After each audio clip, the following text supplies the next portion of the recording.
वाहिगुरु जी का खालसा वाहिगुरु जी की फतेह। संगत टैलीविजन के विशेष प्रोग्राम कलगीधर पातशाह के सिखरले 52 वचन आप सब के सन्मुख है। नवा वचन ध्यान सत स्वरूप सतगुरु वाहिगुरु का ही धर्म। कलगीधर पातशाह का हुक्म है सिखा अखीरले सिखरले हुक्मां दे विच कि सिख ने हमेशा ध्यान सत स्वरूप सतगुरु वाहिगुरु का ही धर्म। जो सत स्वरूप सतगुरु की गल करी तो फिर गुरबाणी तो पुछिए कलगीधर पातशाह के बचन नाल जुड़ के तो गुरु पातशाह का श्री गुरु ग्रंथ साहब दे विच ऐलान है सतगुर की बाणी सत स्वरूप है गुरबाणी बनी। दोबारा दोहरा लिए बेशक सतगुर की बाणी सत स्वरूप है गुरबाणी बनी है। सिख नूं यह आदेश है कि सत स्वरूप उस अकाल पुरख परमात्मा का रूप वाहिगुरु का रूप सतगुर का रूप सत स्वरूप सही स्वरूप केवल गुरबाणी। ते सिख ने सत स्वरूप का ध्यान इन्ने प्यार नाल इतना जुड़ के धरना है कि उसने गुरबाणी ही बन जाना है। गुरबाणी नूं ही जीना है, गुरबाणी तो ही सेध प्राप्त करनी है। ते उसदे उठन बैठन तुरन फिरन बोलन चालन दे विचों गुरबाणी दे आदेश झलकन। सतगुर की बाणी सत स्वरूप है गुरबाणी बनिए गुरबाणी ही बन। तो सिख नूं आदेश है कि ध्यान सिर्फ सत स्वरूप सतगुरु का वाहिगुरु का बाणी का ही करना। पर जब आप दुनियावी निगाह नाल देखिए इस गल नूं सतगुरु नूं आदेश देण दी निगाह लोड़ क्यों पै गई। सतगुरु ने किहड़े किहड़े मनुख की बिरती के पहलू नूं अपनी निगाह विचों अपनी नज़र विचों अपनी नज़र विचों अपनी दृष्टि विचों कढ के यह आदेश दिता। तो आम दुनियावी बिरती नाल जुड़ के जो देख मनुख का सुभाव बुनियादी तौर पर पूरी की पूरी मनुखी सभ्यता का जिहड़ा सुभाव रहा जिहड़ी बिरती रही है वो तेज पूजा की रही है। तेज पूजा मीन शक्ति की पूजा ताकत की पूजा। जिहदे कोल तेज है जिहदे कोल ताकत है जिहदे कोल शक्ति है उसकी पूजा करनी। ये मनुखी समाज का पूरी पूरी की पूरी मनुखी सभ्यता का एक तरह की बिरती रही है सुभाव रहा है। जिस कोल शक्ति है जिस कोल ताकत है जिस कोल तेज है उसे दी मानता मनुख करता है। इसे करके शायद मुहावरा है साडी बोली दे विच चढ़दे सूरज नूं सलामा वाल कि जिहदा सूरज चढ़दा हुंदा है जिहदी चढ़त हुंदी है उहनूं सलामा होण लग पैंदी।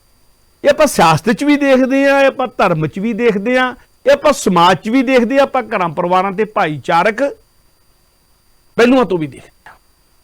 चढ़दे सूरज नूं सलामा हुंदियां ये भी एक उस बिरती का मनुखी बिरती का जिहड़ा एक तरह का पहलू है उहदा एक तरह का व्याख्यान करता है। इदां ही साडे मुहावरे ने साडियां खौतां ने जोरावरां दा सत्ती भी ही 100 जां आम ही आपां कह दिंदे आ जिसकी लाठी जिसकी भैंस मझ उसे दी है भाई जिहदे कोल डंडा है। जोरावरां दा सत्ती भी 100 बेशक वो गलत भी हुंदा है पर उहदे बारे जिहदे कोल ताकत है अपनी मानता करवा ही लैंदा अपनी पूजा करवा ही लैंदा। सो जिहदे कोल तेज है सो मनुखी सभ्यता का सुभाव खास करके भारतीय सभ्यता का सुभाव हमेशा यह रहा कि वह जिहदे कोल ताकत है जिहदे कोल तेज है जिहदे कोल शक्ति है उसकी पूजा करनी शुरू कर दे। रब नेड़े के घसुंन मुहावरे भी उत्थे प्रचलित होए कि जिहदा घसुंन तगड़ा उन्हें रब मान लिया। रब नेड़े कि घसुंन जिहदा घसुंन तगड़ा जिहदे कोल ताकत है जिहदे कोल जोर है उन्होंने ही रब मान लिया। ਔਰ ਜਦੋਂ ਪਹਿਲਾਂ ਜਦੋਂ ਆਪਾਂ ਭਾਰਤੀ ਸੱਭਿਅਤਾ ਨੂੰ ਦੇਖਦੇ ਹਾਂ, ਭਾਰਤੀ ਸੱਭਿਅਤਾ ਨਾਲ ਜੋੜ ਕੇ ਗੱਲ ਦੇਖਦੇ ਹਾਂ, ਆਰੀਆ ਸੱਭਿਅਤਾ ਨਾਲ ਜੋੜ ਕੇ ਦੇਖਦੇ, ਮੈਂ ਇੱਦਾਂ ਕਹ ਲਵਾਂ, ਹਿੰਦੁਸਤਾਨੀ ਸੱਭਿਅਤਾ ਨਾਲ ਜੋੜਦੇ, ਗੁਰੂ ਨਾਨਕ ਸਾਹਿਬ ਤੋਂ ਪਹਿਲੇ ਧਰਮਾਂ ਨਾਲ ਜੋੜ ਕੇ ਦੇਖਦੇ, ਸਾਰੇ ਜਿੰਨੇ ਪਹਿਲੇ ਫਲਸਫੇ ਸੀ ਉਹਨਾਂ ਨਾਲ ਜੋੜ ਕੇ ਦੇਖਦੇ। ਤੇ ਕਿਉਂਕਿ ਭਾਰਤ ਜਾਂ ਆਰੀਆ ਉੱਥੇ ਬੈਠਦੇ ਜਿੱਥੇ ਖੇਤੀ ਹੋ ਸਕਦੀ ਹੈ, ਤੇ ਖੇਤੀ ਨੂੰ ਸਭ ਤੋਂ ਜ਼ਿਆਦਾ ਵੱਧ ਖਤਰਾ ਹੁੰਦਾ ਹੈ ਜਾਂ ਪਾਣੀ ਤੋਂ, ਕਦੇ ਕਰੁੱਤੀ ਬਾਰਿਸ਼ ਪੈ ਗਈ, ਜ਼ਿਆਦਾ ਬਾਰਿਸ਼ ਪੈ ਗਈ, ਜਾਂ ਬਾਰਿਸ਼ ਨਾ ਪਈ, ਪਾਣੀ ਨੇ ਖੇਤੀ ਦਾ ਨੁਕਸਾਨ ਕਰਦਾ। ਜੇ ਪਾਣੀ ਨਾ ਮਿਲਿਆ ਤਾਂ ਵੀ ਖੇਤੀ ਨਹੀਂ ਹੋਣੀ, ਜੇ ਪਾਣੀ ਜ਼ਿਆਦਾ ਆ ਗਿਆ, ਹੜ੍ਹ ਆ ਗਿਆ, ਬਾਰਿਸ਼ਾਂ ਬੇਟਾਈਮੀਆਂ ਪੈ ਗਈਆਂ, ਕਰੁੱਤੀਆਂ ਪੈ ਗਈਆਂ, ਪੱਕੀ ਫਸਲ ਤੇ ਪੈ ਗਈਆਂ, ਤਾਂ ਵੀ ਫਸਲ ਦਾ ਨੁਕਸਾਨ ਹੋ ਜਾਣਾ। ਸੋ ਪਹਿਲਾ ਡਰ ਪਾਣੀ ਤੋਂ, ਦੂਜਾ ਡਰ ਹਵਾ ਤੋਂ। ਹਵਾ, ਹਨੇਰੀ, ਝੱਖੜ ਉਹਨੇ ਵੀ ਫਸਲਾਂ ਤਬਾਹ ਕਰ ਦੇਣੀਆਂ। ਤੇ ਪਹਿਲਾਂ ਸਭ ਤੋਂ ਪਹਿਲੀ ਪੂਜਾ ਜਿਹੜੀ ਖੇਤੀ ਪ੍ਰਧਾਨ ਦੇਸ਼ਾਂ 'ਚ ਹੋਈ, ਉਹ ਹਵਾ ਦੀ ਹੋਣੀ ਸ਼ੁਰੂ ਹੋਈ। ਹਵਾ ਦੇ ਦੇਵਤੇ ਮਿੱਥੇ ਗਏ, ਪਾਣੀ ਦੇ ਦੇਵਤੇ ਮਿੱਥੇ ਗਏ, ਉਹਨਾਂ ਦੀ ਆਰਾਧਨਾ ਹੋਣੀ ਸ਼ੁਰੂ ਹੋ ਗਈ। ਹਵਾ ਤੇ ਪਾਣੀ ਦਾ ਦੇਵਤਾ ਇੰਦਰ ਮਿੱਥ ਲਿਆ ਗਿਆ, ਉਹਨੂੰ ਰਾਜਿਆਂ ਦਾ ਰਾਜਾ ਬਣਾ ਦਿੱਤਾ ਗਿਆ, ਉਹਨੂੰ ਇਹ ਦੇਵਤਿਆਂ ਦਾ ਵੀ ਰਾਜਾ ਬਣਾ ਦਿੱਤਾ ਗਿਆ। ਸਭ ਤੋਂ ਜ਼ਿਆਦਾ ਮਾਨਤਾ ਉਹਦੀ ਹੋਣੀ ਸ਼ੁਰੂ ਹੋ ਗਈ, ਪਾਣੀ ਦੀ, ਹਵਾ ਦੀ। ਔਰ ਕਿਉਂਕਿ ਅਸਮਾਨ ਵੱਲੋਂ ਆਫਤਾਂ ਡਿੱਗਦੀਆਂ, ਕਈ ਵਾਰੀ ਬਿਜਲੀਆਂ ਉੱਥੋਂ ਚਮਕਦੀਆਂ ਨੇ, ਆਕਾਸ਼ ਦੀ ਪੂਜਾ, ਤਾਕਤਾਂ ਤੋਂ ਉੱਥੇ ਨਹੀਂ ਕਹਿੰਦੇ, ਸਾਰੀਆਂ ਉੱਥੋਂ ਡਿੱਗ, ਬਿਜਲੀਆਂ ਉੱਥੋਂ ਪੈਂਦੀਆਂ ਨੇ, ਝੱਖੜ ਉੱਥੋਂ ਚੁੱਲਦੇ ਨੇ, ਬੱਦਲ ਉੱਥੋਂ ਆਉਂਦੇ ਨੇ। ਤੋ ਅਸਮਾਨ ਦੀ ਪੂਜਾ, ਧਰਤੀ ਦੀ ਪੂਜਾ। ਤੇ ਫਿਰ ਤੀਜੀ ਗੱਲ ਵੱਡੀ, ਫਸਲਾਂ ਦਾ ਸਭ ਤੋਂ ਜ਼ਿਆਦਾ ਨੁਕਸਾਨ, ਮਨੁੱਖ ਦਾ ਸਭ ਤੋਂ ਜ਼ਿਆਦਾ ਨੁਕਸਾਨ ਬੇਕਾਬੂ ਹੋਈ ਅੱਗ ਕਰ ਸਕਦੀ ਹੈ। ਪਾਣੀ ਤੋਂ ਬਿਨਾਂ ਵੀ ਗੁਜ਼ਾਰਾ ਨਹੀਂ, ਬੇਲੋੜਾ ਪਾਣੀ ਵੀ ਨੁਕਸਾਨ ਕਰਦਾ ਹੈ। ਹਵਾ ਤੋਂ ਬਿਨਾਂ ਵੀ ਗੁਜ਼ਾਰਾ ਨਹੀਂ, ਸਾਹ ਨਹੀਂ ਲੈ ਸਕਦੇ, ਪਰ ਬੇਲੋੜੀ ਹਵਾ, ਹਨੇਰੀ, ਝੱਖੜ ਜਦੋਂ ਬਣ ਜਾਂਦੀ ਹੈ ਫਿਰ ਨੁਕਸਾਨ ਕਰਦੀ ਹੈ। ਅੱਗ ਤੋਂ ਬਿਨਾਂ ਵੀ ਗੁਜ਼ਾਰਾ ਨਹੀਂ, ਨਾ ਨਿੱਘ ਮਿਲਦਾ ਹੈ, ਨਾ ਅੱਗ ਤੋਂ ਬਿਨਾਂ ਭੋਜਨ ਮਿਲਦਾ ਹੈ। ਪਰ ਜਦੋਂ ਅੱਗ ਬੇਲੋੜੀ ਹੋ ਜਾਂਦੀ ਫਿਰ ਨੁਕਸਾਨ ਕਰਦੀ। ਸੋ ਜਿਹਦੇ ਬਿਨਾਂ ਗੁਜ਼ਾਰਾ ਨਹੀਂ, ਉਹਦੀ ਵੀ ਪੂਜਾ, ਤੇ ਜਿਹੜੀ ਚੀਜ਼ ਨੁਕਸਾਨ ਕਰ ਸਕਦੀ ਉਹਦੀ ਵੀ ਪੂਜਾ। ਸੋ ਅੱਗ ਦੀ ਪੂਜਾ ਹੈ ਭਾਰਤੀ ਸੱਭਿਅਤਾ ਦੇ ਵਿੱਚ, ਹਵਾ ਦੀ ਪੂਜਾ ਹੈ, ਪਾਣੀ ਦੀ ਪੂਜਾ ਹੈ। ਇਹਨਾਂ ਦੀ ਪੂਜਾ ਪਹਿਲਾਂ ਹੋਣੀ ਸ਼ੁਰੂ ਹੋਈ ਕਿਉਂ ਖੇਤੀ ਪ੍ਰਧਾਨ ਦੇਸ਼ ਸੀ। ਤੇ ਖੇਤੀ ਪ੍ਰਧਾਨ ਦੇਸ਼ ਸੀ, ਇਸ ਕਰਕੇ ਸਭ ਤੋਂ ਜ਼ਿਆਦਾ ਨੁਕਸਾਨ ਫਸਲਾਂ ਦਾ ਆਮ ਤੌਰ ਤੇ ਚੂਹੇ ਕਰਦੇ ਸਨ। ਜਦੋਂ ਅੱਜ ਵਰਗੇ ਇਲਾਜ ਨਹੀਂ ਸਨ ਉਹਨਾਂ ਦੀ, ਅੱਜ ਵਰਗੀਆਂ ਦਵਾਈਆਂ ਨਹੀਂ ਸਨ, ਅੱਜ ਵਰਗੇ ਕੀਟਨਾਸ਼ਕ ਨਹੀਂ ਸਨ, ਤੇ ਚੂਹਿਆਂ ਦੀ ਪੂਜਾ ਵੀ ਸ਼ੁਰੂ ਹੋ ਗਈ। ਔਰ ਭਾਰਤ ਦੇਸ਼ ਇਹੋ ਜਿਹਾ ਜਿੱਥੇ ਚੂਹੇ ਦੀ ਪੂਜਾ ਕੀਤੀ ਜਾਂਦੀ। ਭਾਰਤ ਦੇਸ਼ ਇਹੋ ਜਿਹਾ, ਖੇਤਾਂ ਵਿੱਚ ਜਾਣਾ ਤੁਹਾਡਾ ਸਭ ਤੋਂ ਜਿਹੜਾ ਜ਼ਹਿਰੀਲੇ ਜਾਨਵਰਾਂ ਨੂੰ ਪੈਣਾ, ਤੇ ਸਭ ਤੋਂ ਨੇੜੇ ਦਾ ਜਿਹੜਾ ਜ਼ਹਿਰੀਲਾ ਜਾਨਵਰ ਹੈ ਖੇਤਾਂ 'ਚ ਘੁੰਮਣ ਵਾਲਾ, ਜਿਹੜਾ ਸਭ ਤੋਂ ਨੇੜੇ ਦਾ, ਸਭ ਤੋਂ ਜ਼ਿਆਦਾ ਨੁਕਸਾਨ ਕਰ ਸਕਦਾ, ਜਿਹਦਾ ਡੰਗਿਆ ਬੰਦਾ ਮਰ ਸਕਦਾ, ਸੱਪ ਹੈ। ਤੋ ਸੱਪਾਂ ਦੀ ਪੂਜਾ, ਸੱਪ ਦੀ ਪੂਜਾ, ਚੂਹੇ ਦੀ ਪੂਜਾ, ਹਵਾ ਦੀ ਪੂਜਾ, ਅੱਗ ਦੀ ਪੂਜਾ, ਪਾਣੀ ਦੀ ਪੂਜਾ। ਤੇ ਇਦਾਂ ਪੂਜਾ ਕਰਦਿਆਂ ਜੇ ਕੋਈ ਦਰਖਤ ਬਹੁਤ ਵੱਡਾ ਹੋ ਗਿਆ, ਡਿੱਗ ਕੇ ਨੁਕਸਾਨ ਕਰ ਸਕਦਾ ਜਾਂ ਜਿੱਤੋਂ ਫਾਇਦਾ ਮਿਲ ਸਕਦਾ, ਉਹਦੀ ਪੂਜਾ, ਪਿੱਪਲ ਦੀ ਪੂਜਾ, ਬੋਹੜ ਦੀ ਪੂਜਾ। ਦਰਖਤਾਂ ਦੀਆਂ ਪੂਜਾ ਹੋਣ ਲੱਗ ਪਈਆਂ, ਜਾਨਵਰਾਂ ਦੀਆਂ ਪੂਜਾ ਹੋਣ ਲੱਗ ਪਈਆਂ, ਪੰਛੀਆਂ ਦੀਆਂ ਪੂਜਾ ਹੋਣ ਲੱਗ ਪਈਆਂ। ਤੇ ਇਦਾਂ ਕਰਦਿਆਂ ਭਾਰਤੀ ਸੱਭਿਅਤਾ ਦੇ ਵਿੱਚ ਜਿਹਦੇ ਤੋਂ ਡਰ ਲੱਗਾ, ਉਹਦੀ ਪੂਜਾ ਕਰਦਿਆਂ 33 ਕਰੋੜ ਦੇਵਤਾ ਬਣ ਗਏ। ਜਾਂ ਇਦਾਂ ਕਹ ਲਓ ਕਿ 33 ਕਰੋੜ ਦੇਵਤੇ ਦਾ ਕਨਸੈਪਟ ਬਣ ਗਿਆ। ਮਨੁੱਖ ਵੰਡਿਆ ਗਿਆ, ਦੇਵਤਿਆਂ ਦੀ ਪੂਜਾ ਕਰਦਾ ਮਨੁੱਖ ਵੰਡਿਆ ਗਿਆ। ਕੋਈ ਕਿਸੇ ਦੀ ਪੂਜਾ ਕਰ ਰਿਹਾ, ਕਿਸੇ ਦੀ ਕਰ ਰਿਹਾ, ਔਰ ਆਪਣੇ ਇਸ਼ਟ ਨੂੰ ਉਹ ਵੱਡਾ ਮੰਨ ਰਿਹਾ, ਉਹਦੀ ਤੇਜ ਜਿਹਦੀ ਪੂਜਾ ਕਰ ਰਿਹਾ ਉਹਨੂੰ ਵੱਡਾ ਮੰਨੇਗਾ, ਤਾਂ ਹੀ ਉਹਦੀ ਸ਼ਕਤੀ ਦਾ ਕਾਇਲ ਹੋਏਗਾ, ਤਾਂ ਹੀ ਚੱਲੇਗਾ। ਉਹ ਦੂਜੇ ਦਾ ਇਸ ਗੱਲ ਤੋਂ ਲੜ ਰਿਹਾ। ਇਦਾਂ ਪੂਰਾ ਭਾਰਤੀ ਸਮਾਜ ਵੰਡਿਆ ਗਿਆ। ਤੇਜ ਪੂਰਾ ਕਰਨ ਵਾਲੀ ਤਾਂ ਹੱਦ ਹੋ ਗਈ, ਸ਼ਕਤੀ ਦੀ ਪੂਜਾ ਕਰਨ ਵਾਲੀ ਭਾਰਤੀ ਸੱਭਿਅਤਾ 'ਚ ਹੱਦ ਹੋ ਗਈ, ਜਿਨੇ ਆਪਣੇ ਜ਼ੋਰ ਦੇ ਨਾਲ 4 ਬੰਦੇ ਇਕੱਠੇ ਕਰਕੇ ਕਿਤੇ ਪਿੰਡ ਤੇ ਕਬਜ਼ਾ ਕਰ ਲਿਆ, ਕਬੀਲੇ ਦਾ ਮੁਖੀ ਬਣ ਗਿਆ, ਉਹਨੇ ਵੀ ਆਪਣੀ ਪੂਜਾ ਕਰਵਾਉਣੀ ਸ਼ੁਰੂ ਕਰ ਦਿੱਤੀ। ਜੇ ਕਬੀਲੇ 4 ਇਕੱਠੇ ਹੋ ਕੇ ਕਿਸੇ ਇਲਾਕੇ ਤੇ ਕਬਜ਼ਾ ਕਰ ਰਹੇ, ਰਜਵਾੜੇ ਬਣ ਗਏ, ਉਹਨਾਂ ਦੀ ਵੀ ਪੂਜਾ ਸ਼ੁਰੂ ਹੋ ਗਈ। ਤੇ ਜੇ ਕਿਤੇ ਰਾਜਾ ਬਣ ਗਿਆ ਤੇ ਉਹਦੀ ਵੀ ਪੂਜਾ ਹੋ ਗਈ। ਸੋ ਰਾਜੇ ਨੂੰ ਭਗਵਾਨ ਮੰਨਣ ਵਾਲੀ ਗੱਲ, ਇਹ ਵੀ ਭਾਰਤੀ ਸੱਭਿਅਤਾ ਦੀ, ਜਾਂ ਭਗਵਾਨ ਦਾ ਅਵਤਾਰ ਮੰਨਣ ਵਾਲੀ ਗੱਲ ਰਾਜੇ ਨੂੰ, ਇਹ ਵੀ ਭਾਰਤੀ ਸੱਭਿਅਤਾ ਦੀ। ਇੱਥੋਂ ਤੱਕ ਗਰਕ ਗਿਆ ਕਿਸੇ ਟਾਈਮ 'ਚ ਸਾਡਾ ਸਮਾਜ ਕਿ ਜਿਹੜੇ ਲੋਕ ਬਾਹਰੋਂ ਚੱਲ ਕੇ ਆਏ, ਕੋਈ ਆਜੜੀ ਚੱਲ ਕੇ ਆਇਆ ਨਾਦਰ ਸ਼ਾਹ ਦੇ ਤੋਂ, ਲੁਟੇਰਾ ਡਾਕੂ ਚੱਲ ਕੇ ਆਇਆ, ਬੰਦੇ 4 ਜੋੜ ਕੇ ਉਹ ਹਿੰਦੁਸਤਾਨ ਤੇ ਆ ਕੇ ਉਹਨੇ ਕਬਜ਼ਾ ਕਰ ਲਿਆ, ਰਾਜਾ ਬਣ ਕੇ ਬੈਠ ਗਿਆ, ਗੱਦੀ ਤੇ ਬੈਠ ਗਿਆ। ਤੇ ਉਹਦੇ ਨਾਂ ਨਾਲ ਵੀ ਮਹਾਨ ਸ਼ਬਦ ਜੋੜ ਦਿੱਤਾ, ਬੇਸ਼ੱਕ ਕੋਈ ਸਿਕੰਦਰ ਸੀ ਤੇ ਬੇਸ਼ੱਕ ਅਕਬਰ ਸੀ, ਉਹਨਾਂ ਦੀ ਵੀ ਪੂਜਾ ਮਾਨਤਾ। ਔਰ ਇਸ ਪੂਜਾ ਮਾਨਤਾ ਨੇ ਪੂਰੇ ਭਾਰਤੀ ਸਮਾਜ ਨੂੰ ਵੰਡ ਦਿੱਤਾ, ਕਾਇਰ ਬਣਾ ਦਿੱਤਾ ਕਿ ਜਿਹਦੇ ਕੋਲ ਤਾਕਤ ਹੈ ਉਹਦੀ ਪੂਜਾ ਕਰਨੀ ਹੈ। ਸੋ ਤੇਜ ਪੂਜਾ ਦਾ ਦੇਸ਼ ਬਣ ਗਿਆ ਭਾਰਤ ਦਾ ਜਿਹੜਾ ਸੀਗਾ ਭਾਰਤ ਦੇਸ਼। ਭਾਰਤੀ ਸਭਿਅਤਾ ਤੇਜ ਪੂਜਾ ਦੀ ਸਭਿਅਤਾ ਬਣ ਗਈ। ਤਾਕਤ ਆਪ ਗ੍ਰਹਿਣ ਨਹੀਂ ਕਰਨੀ, ਜਿਹਦੇ ਕੋਲ ਤਾਕਤ ਹੈ ਉਹਨੂੰ ਉਹਦੀ ਪੂਜਾ ਕਰਨੀ ਸ਼ੁਰੂ ਕਰ, ਉਹਦੇ ਵਿੱਚੋਂ ਆਪਣੀ ਤਾਕਤ ਭਾਲਣੀ ਹੈ, ਗੁਲਾਮੀ ਦੇ ਵਿੱਚੋਂ, ਕਾਇਰਤਾ ਦੇ ਵਿੱਚੋਂ ਤਾਕਤ ਭਾਲਣੀ, ਉਹਦੇ ਨਾਲ ਜੁੜ ਕੇ ਤਾਕਤ ਭਾਲਣੀ। ਜਿਹਦੇ ਕੋਲ ਤਾਕਤ ਹੈ ਉਹਦੇ ਨਾਲ ਜੁੜ ਜਾਣਾ, ਉਹਦੀ ਤਾਕਤ ਦੇ ਵਿੱਚੋਂ ਕਿਨਕਾ ਲੈ ਲੈਣਾ। ਬਿਲਕੁਲ ਉਦਾਂ ਜਿਵੇਂ ਆਪਾਂ ਭਾਖੜੇ ਤੋਂ ਕਦੇ ਬਿਜਲੀ ਪੈਦਾ ਹੋ ਰਹੀ ਹੈ, ਉਹਦੇ ਨਾਲ ਤਾਰਾਂ ਜੋੜ ਕੇ ਇੱਕ ਇੱਕ ਬਲਬ ਕਿਸੇ ਨੂੰ ਦੇ ਦਈਏ। ਤੁਹਾਡੇ ਕੋਲ ਆਪਣੀ ਤਾਕਤ ਨਹੀਂ, ਤੁਹਾਡੇ ਕੋਲ ਆਪਣੀ ਬਿਜਲੀ ਨਹੀਂ, ਤੁਹਾਡੇ ਕੋਲ ਆਪਣਾ ਤੇਜ ਨਹੀਂ, ਤੁਹਾਡੇ ਕੋਲ ਆਪਣੀ ਸ਼ਕਤੀ ਨਹੀਂ, ਪਰ ਕਿਦੋਂ ਲੈ ਰਹੇ ਹੋ ਤੁਸੀਂ? ਜਿੱਥੋਂ ਲੈ ਰਹੇ ਹੋ ਉਹਦੀ ਪੂਜਾ ਕਰਨੀ ਸ਼ੁਰੂ ਕਰ ਦੇਣੀ। ਔਰ ਵੱਖ-ਵੱਖ ਪੂਜਾ ਇਦਾਂ ਸ਼ੁਰੂ ਹੋ ਗਈ। ਵੰਡਿਆ ਗਿਆ ਸਮਾਜ, ਸਮਾਜ 'ਚ ਕਾਇਰਤਾ ਆ ਗਈ, ਤੇਜ ਧਾਰਨ ਦੀ ਜਿਹੜੀ ਸਭਿਅਤਾ ਸੀ ਉਹ ਖਤਮ ਹੋ, ਜਿਹੜੀ ਪਹਿਲੀ ਆਦ ਸੱਚ ਵਾਲੀ ਭਾਰਤੀ ਸਭਿਅਤਾ ਹੁੰਦੀ, ਹੌਲੀ ਹੌਲੀ ਕਰਦੀ ਕਰਦੀ ਇਹ ਯੁੱਗਾਂ 'ਚੋਂ ਲੰਘਦੀ ਖਤਮ ਹੋ ਗਈ। ਤੇ ਗੁਰੂ ਨਾਨਕ ਸਾਹਿਬ ਨੇ ਆ ਕੇ ਜਦੋਂ ਪੂਰਾ ਅਧਿਐਨ ਕੀਤਾ ਭਾਰਤੀ ਸਮਾਜ, ਗੁਰੂ ਨਾਨਕ ਸਾਹਿਬ ਨੇ ਜਦੋਂ ਭਾਰਤੀ ਸਮਾਜ ਦੀ ਗਲਾਨੀ ਦੇਖੀ ਕਿ ਉਹ ਭਾਰਤੀ ਸਮਾਜ ਜਿਹੜਾ ਸਾਰੀ ਦੁਨੀਆ ਨੂੰ ਕਦੀ ਸੇਧ ਦਿੰਦਾ ਸੀ, ਜਿਹਦੀ ਸਭਿਅਤਾ ਦਾ ਝੰਡਾ ਕਦੀ ਅਫਗਾਨਿਸਤਾਨ ਤੋਂ ਗਾਂ ਪੂਰੇ ਅਰਬ ਤੱਕ ਝੂਲਦਾ ਸੀ, ਉਹ ਭਾਰਤੀ ਸਮਾਜ ਅੱਜ ਗੁਲਾਮੀ ਹੰਡਾ ਰਿਹਾ ਹੈ, ਕਾਇਰਤਾ ਦੇ ਵਿੱਚ ਜੀ ਰਿਹਾ ਹੈ। ਤੇ ਜਿਹੜੇ ਜਿਹੜੇ ਚੱਲ ਕੇ ਆਏ ਨੇ ਬਾਹਰੋਂ, ਉਹਨਾਂ ਨੂੰ ਦੇਵਤੇ ਮੰਨੀ ਬੈਠਾ, ਉਹਨਾਂ ਨੂੰ ਭਗਵਾਨ ਮੰਨੀ ਬੈਠਾ, ਉਹਨਾਂ ਨੂੰ ਭਗਵਾਨ ਦੇ ਅਵਤਾਰ ਮੰਨੀ ਬੈਠਾ, ਅਕਾਲ ਪੁਰਖ ਦੇ ਪਰਮਾਤਮਾ ਦੇ ਅਵਤਾਰ ਮੰਨੀ ਬੈਠਾ, ਉਹਨਾਂ ਦੇ ਮੂਹਰੇ ਸਿਰ ਝੁਕਾ ਰਿਹਾ। ਗੁਰੂ ਨਾਨਕ ਸਾਹਿਬ ਨੇ ਸਾਰਾ ਕੁਝ ਦੇਖਿਆ ਜਦੋਂ ਗਲਾਨੀ ਦੇਖੀ ਇਹ ਭਾਰਤੀ ਸਭਿਅਤਾ ਦੀ, ਭਈ ਗਲਾਨੀ ਜਗਤ ਵਿੱਚ, ਭਾਈ ਗੁਰਦਾਸ ਜੀ ਦੇ ਸ਼ਬਦਾਂ। ਤੇ ਗੁਰੂ ਨਾਨਕ ਸਾਹਿਬ ਨੇ ਉਹਦਾ ਹੱਲ ਇੱਕੋ ਹੀ ਲੱਭਿਆ ਕਿ ਮਨੁੱਖ ਸ਼ਕਤੀ ਦਾ ਪ੍ਰਤੀਕ ਸਿਰਫ ਇੱਕੋ ਹੀ ਹੈ, ਉਹ ਅਕਾਲ ਪੁਰਖ ਇੱਕ ਓਂਕਾਰ ਹੈ। ਇੱਕ ਅਮਰ ਲਾਤਾ ਓਂਕਾਰ, ਉਹ ਇੱਕੋ ਹੈ, ਸਾਰੀਆਂ ਸ਼ਕਤੀਆਂ ਦਾ ਮਾਲਕ ਉਹ ਹੈ, ਉਹ ਅਕਾਲ ਪੁਰਖ ਪਰਮਾਤਮਾ ਹੈ, ਸਾਰੀਆਂ ਸ਼ਕਤੀਆਂ ਦਾ ਮਾਲਕ। ਜਿੰਨੀਆਂ ਵੀ ਸ਼ਕਤੀਆਂ ਨੇ ਕਿਸੇ ਦੇਵਤੇ ਕੋਲ, ਕਿਸੇ ਰਾਜੇ ਕੋਲ, ਕਿਸੇ ਰਿਸ਼ੀ ਕੋਲ, ਕਿਸੇ ਮਹਾਪੁਰਸ਼ ਦੇ ਕੋਲ, ਕਿਸੇ ਵੱਡੇ ਸਿਪਾਹੀ ਕੋਲ, ਜਰਨੈਲ ਕੋਲ, ਉਹ ਸਾਰੀਆਂ ਸ਼ਕਤੀਆਂ ਉਹਦੀਆਂ ਦਿੱਤੀਆਂ ਹੋਈਆਂ ਨੇ, ਉਹਨਾਂ ਦੇ ਉਹਦੀ ਪੂਜਾ ਦੇ ਵਿੱਚ ਉਸ ਨਾਲ ਜੁੜ ਕੇ ਪ੍ਰਾਪਤ ਕੀਤੀ। ਤੇ ਤੂੰ ਵੱਖ-ਵੱਖ ਥਾਵਾਂ ਦੀ ਜਿਨ੍ਹਾਂ ਕੋਲ ਸ਼ਕਤੀਆਂ, ਉਹਨਾਂ ਦੀ ਪੂਜਾ ਕਰਨ ਨਾਲ ਤੁਸੀਂ ਉਹ ਸ਼ਕਤੀਆਂ ਦਾ ਜਿਹੜਾ ਸਰੋਤ ਹੈ, ਤੂੰ ਰਾਹ ਵਿੱਚ ਤਾਰਾਂ ਨੂੰ ਕੁੰਡੀਆਂ ਲੈ ਕੇ ਬਿਜਲੀ ਲੈਣ ਨਾਲੋਂ ਸਿੱਧਾ ਭਾੜੇ ਨਾਲ ਕਿਉਂ ਨਹੀਂ ਜੁੜਦਾ? ਤੁਸੀਂ ਉਹ ਅਕਾਲ ਪੁਰਖ ਪਰਮਾਤਮਾ ਨਾਲ ਕਿਉਂ ਨਹੀਂ ਜੁੜਦਾ? ਜਿੱਥੋਂ ਸਾਰੀ ਸ਼ਕਤੀ ਪੈਦਾ ਹੁੰਦੀ, ਜਿੱਥੋਂ ਸਾਰੀਆਂ ਸ਼ਕਤੀਆਂ ਮਿਲਦੀਆਂ ਨੇ, ਜਿਹੜਾ ਸਾਰੇ ਸੁੱਖਾਂ ਦਾ ਸੋਮਾ ਹੈ ਵਾਹਿਗੁਰੂ, ਤੇ ਉਸ ਵਾਹਿਗੁਰੂ ਜਿਹੜਾ ਨਿਰਗੁਣ ਸਰੂਪ ਹੈ, ਉਹਦਾ ਸਰਗੁਣ ਸਰੂਪ ਹੈ, ਉਹਦਾ ਜਿਹੜਾ ਸਤ ਸਰੂਪ ਹੈ, ਉਹ ਸਤਿਗੁਰੂ ਹੈ, ਸਤਿਗੁਰੂ ਉਹਦਾ ਨੁਮਾਇੰਦਾ ਹੈ। ਤੇ ਸਤਿਗੁਰ ਦੀ ਬਾਣੀ ਵੀ ਸਤ ਸਰੂਪ ਹੈ, ਸਤ ਸਰੂਪ ਹੈ। ਸੋ ਸਿੱਖ ਨੇ ਧਿਆਨ ਕਿਹਦਾ ਧਰਨਾ? ਉਸ ਅਕਾਲ ਪੁਰਖ ਦਾ ਧਿਆਨ ਧਰਨਾ ਹੈ, ਵਾਹਿਗੁਰੂ ਦਾ ਧਿਆਨ ਧਰਨਾ ਹੈ, ਸਤਿਗੁਰ ਦਾ ਧਿਆਨ ਧਰਨਾ ਹੈ। ਤੇ ਸਤਿਗੁਰ ਦੀ ਬਾਣੀ ਕਿਉਂਕਿ ਸਤ ਸਰੂਪ ਹੈ, ਸਤਿਗੁਰ ਕੀ ਬਾਣੀ ਸਤ ਸਰੂਪ ਹੈ, ਗੁਰਬਾਣੀ ਬਣੀ ਹੈ, ਗੁਰਬਾਣੀ ਹੀ ਬਣ ਜਾਣਾ ਹੈ, ਸ਼ਕਤੀ ਦਾ ਧਾਰਕ ਆਪ ਬਣ ਜਾਣਾ ਹੈ।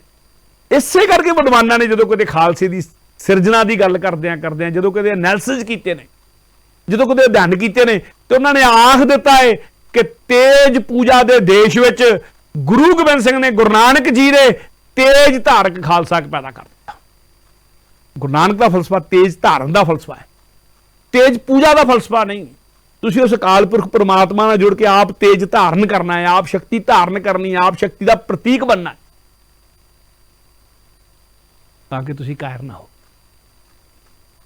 ਮੰਤਰ ਹੀ ਸਭ ਕੁਝ ਨਹੀਂ, ਮੂਰਤੀ ਹੀ ਸਭ ਕੁਝ ਨਹੀਂ, ਮੰਦਰ ਹੀ ਸਭ ਕੁਝ ਨਹੀਂ, ਇਹਨਾਂ ਦਾ ਆਪੋ ਆਪਣਾ ਮਹੱਤਵ ਹੈ, ਪਰ ਸ਼ਕਤੀ ਮਨੁੱਖ ਦੇ ਵਿੱਚੋਂ ਪੈਦਾ ਹੋਣੀ। ਮਨੁੱਖ ਨੂੰ ਪਹਿਲਾਂ ਰੱਖਿਆ। ਭਾਰਤੀ ਫਲਸਫਿਆਂ ਨੇ ਮੰਦਰ, ਮੂਰਤੀ ਤੇ ਮੰਤਰ ਨੂੰ ਪਹਿਲਾਂ ਕਰ ਦਿੱਤਾ ਸੀ, ਮਨੁੱਖ ਵਿੱਚੋਂ ਮਨਫੀ ਕਰ ਦਿੱਤਾ, ਮਨੁੱਖ ਨੂੰ ਉਹਨਾਂ ਦਾ ਗੁਲਾਮ ਬਣਾ ਦਿੱਤਾ ਸੀ। ਪਰ ਗੁਰੂ ਨਾਨਕ ਨੇ ਮਨੁੱਖ ਨੂੰ ਗੁਰਮੁਖ ਆ ਕੇ ਮਨੁੱਖ ਨੂੰ ਪਹਿਲਾਂ ਕਰ ਦਿੱਤਾ। ਇਸੇ ਕਰਕੇ ਗੁਰੂ ਨਾਨਕ ਦਾ ਸਿੱਖ ਜਿਹੜਾ ਤੇਜ ਧਾਰਕ ਹੈ, ਤੇਜ ਪੂਜਾ ਨਹੀਂ ਕਰਨੀ, ਉਸਨੇ ਤੇਜ ਧਾਰਕ ਬਣਨਾ ਹੈ।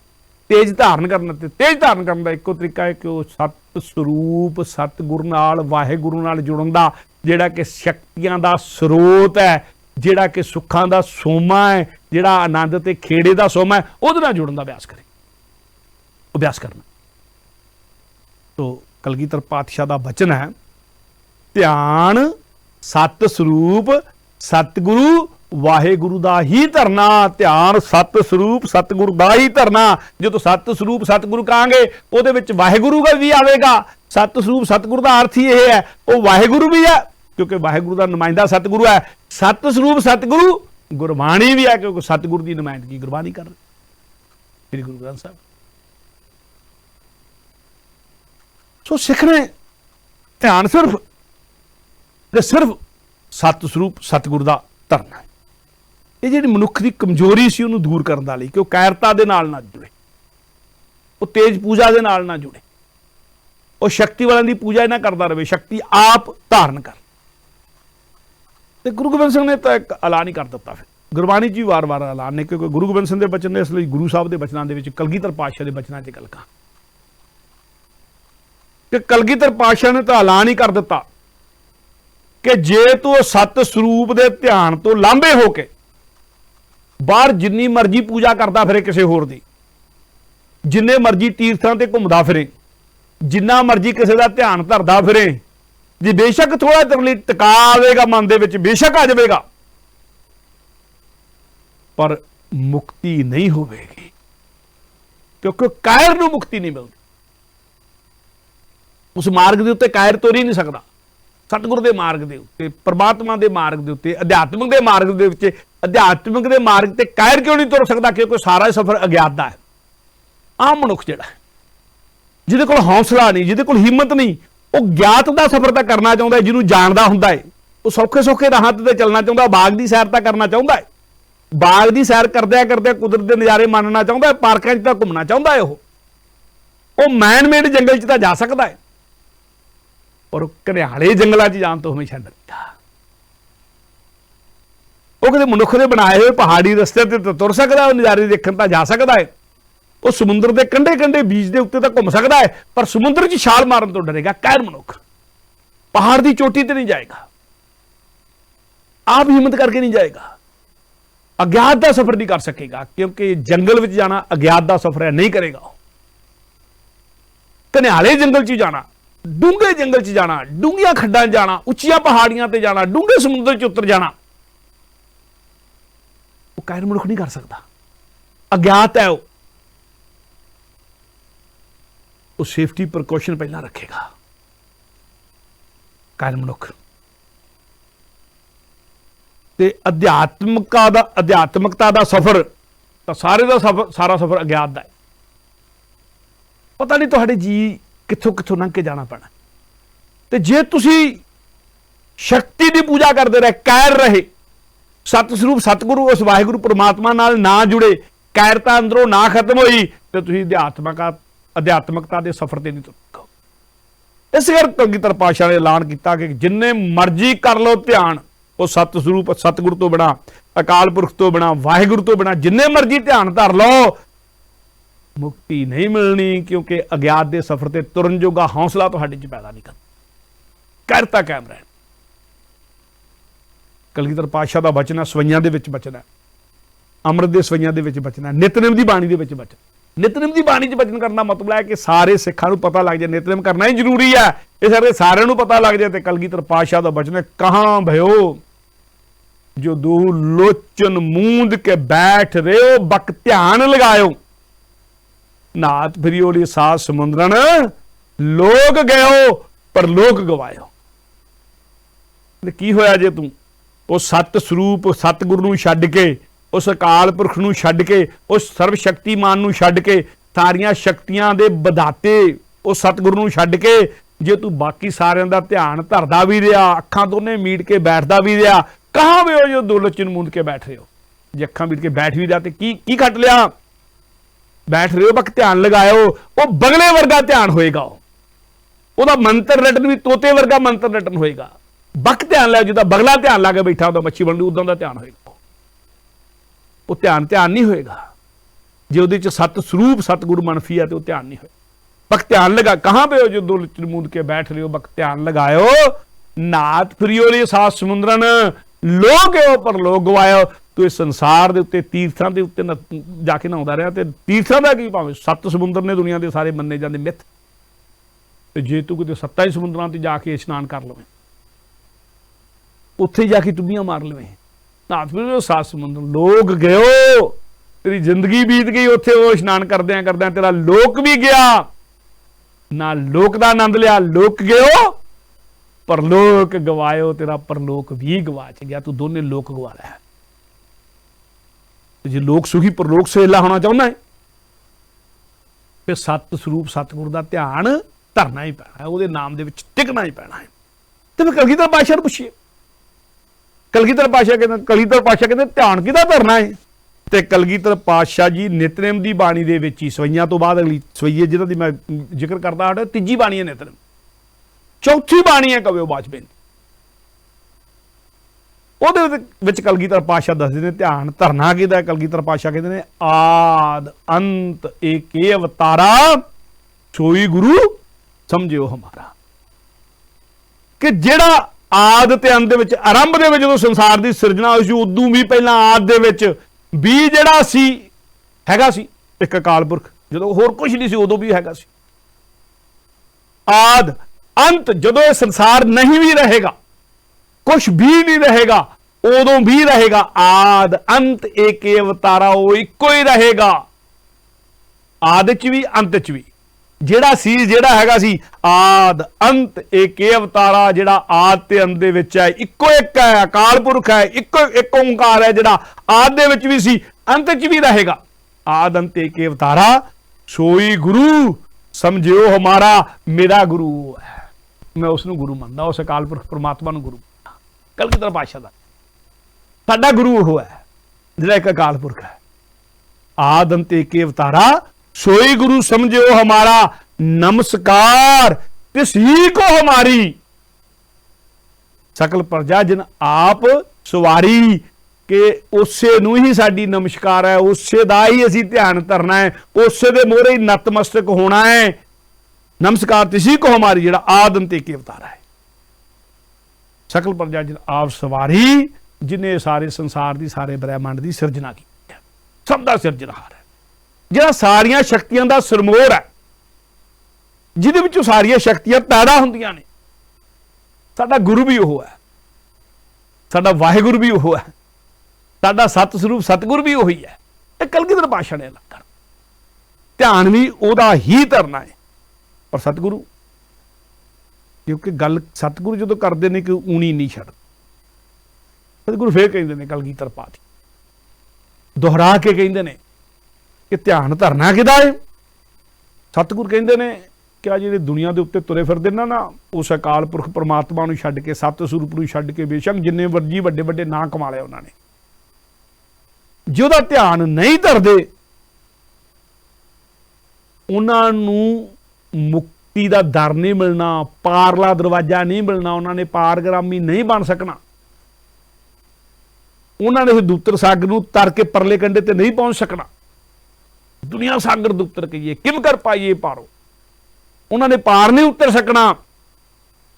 ते सतगुरु कलगीधर पातशाह ऐलान करते हैं, पाए सके नी पार उमापत, सिद्ध सनात सनातन ध्यायो। ये सिद्ध सनात सनातन जो भी बड़े बड़े ना, ये पार नहीं उतर सके। क्यों? इन्हां दा ध्यान धरन वाले ते ये जिन्हां दा ध्यान धरदे ने एक सत स्वरूप सतगुरु नूं छड्ड के, इन्हां दे राही कोई पार उतर भी नहीं सकता। पाए सके नहीं पार उमापत, सिद्ध सनात सनातन ध्यायो। ते सतगुरु फिर सानू आदेश की कहते हैं, आदेश करते हैं सतगुरु, ध्यान धरो, ध्यान धरो तेह को मन में, जिह को अमतोज सबे जग छायो। ध्यान उहदा ही धरो जिहदा अमतोज, जिहदा तेज, जिहदा जस, जिहदी शक्ति अमतोज तेज। समा नेड़े जाता है, अमतोज की व्याख्या नहीं कर सकता, पर कदे करांगे अगले जाके कदे। ध्यान धरो तेह को मन में, जे को अमतोज सबे जग छायो। जिहदा अमतोज, जिहदा तेज, जिहदी शक्ति सारे संसार दे उत्ते छाई होई, उहदा ही ध्यान करना। तो सिख ने ध्यान सत स्वरूप सतगुर दा करना है। जे गुरबाणी नूं पुछिए, भाई गुरदास जी नूं पुछ लीए, गुरबाणी दी व्याख्याकार, वो कहंदे ने गुरबाणी दे नाल जुड़ के, गुरबाणी दे सिद्धांत दे नाल जुड़ के, धन धन सतगुर पुरख, धन धन सतगुर पुरख, सत स्वरूप सतगुरु, धन धन सतगुर पुरख निरंकार आकार बनाया। धन धन सतगुर सिख सुन चरण शरण गुर सिख जो आया। भाई गुरदास जी कहते ने कि धन धन सतगुरु है, सतगुरु इस करके धन धन है, धन धन सतगुरु पुरख है, सतगुरु पुरख इस करके धन धन है क्योंकि निरंकार आकार बनाया। उस निरंकार अकाल पुरख परमात्मा ने अपना आकार बना के उन्होंने अपनियां सारियां शक्तियां दे के अपना नुमाइंदा बना के संसार से भेजा। धन धन सतगुरु पुरख निरंकार आकार बनाया, निरंकार ने अपना आकार बनाया है। ते पर नाल कहंदे ने जेड़े उन्हां दा ओह सतगुरु दा ध्यान धरदे ने, सत स्वरूप सतगुरु दा ध्यान धरदे ने, धन धन ओह गुरसिख भी ने।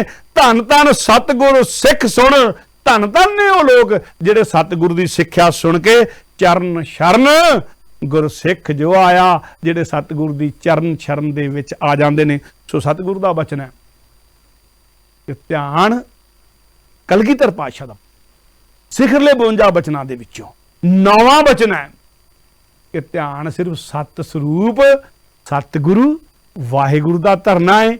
और गुरबाणी सतगुरु की बाणी सत स्वरूप है, गुरबाणी बनिए। गुरबाणी ही उस अकाल पुरख परमात्मा दा सतगुरु दा सत स्वरूप रूप है। तो 9वां बचन है सिख ने दिते पैरा देना है। वाहिगुरु जी का खालसा, वाहिगुरु जी की फतेह।